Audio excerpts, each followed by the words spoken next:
এই লোকজনগুলো নয়, তুমি নিজেই নিজেকে ফাঁসিয়েছো মিথ্যা কথা বলে। মিথ্যা জিনিসটা হয় এইরকম, জীবন ওলট পালট করে চলে যায়।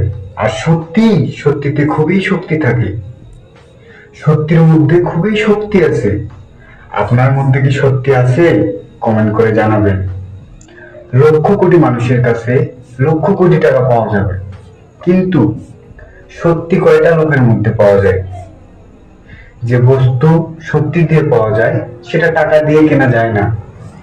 ন্যায়দণ্ডের সাহায্যে যদি মাপা যায়, তো সত্যির ওজন টাকার থেকে অনেক বেশি। শক্তি রেখে যারা চলে তারা হারে না। ব্যর্থতা একটা পরীক্ষা মাত্র। স্বীকার করো কি ঘাটতি রয়েছে, দেখো, পূরণ করো যতক্ষণ না সফল হও। শান্তির ঘুম ত্যাগ করো, পূরণ করো যতক্ষণ না সফল হও। লড়াই করো, মাঠ ছেড়ে পালিয়ে যেও না। সবাই পারলে তুমি কেন পারবে না? তুমি নিজেকে কেন ব্যর্থতা স্বীকার করে নিচ্ছ যে আমি একজন ব্যর্থ মানুষ? কেন কেন তুমি নিজেকে ব্যর্থ ভাবতেছো? সবাই পারলে তুমি কেন পারবে না? তোমাকে পারতেই হবে। তুমি নিজেকেই আজকে নিজেকে চ্যালেঞ্জ করো যে হ্যাঁ, আমি পারবো। আমি হেরে যাইনি, আমি হেরে গেলেও আমি আবার শুরু করব।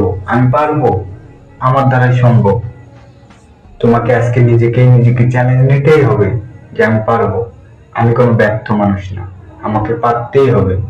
আর সব থেকে বড় চ্যালেঞ্জ হইতেছে তুমি নিজেই নিজেকে যখন চ্যালেঞ্জ দেবে তখনই তুমি একজন সফল মানুষ হবে।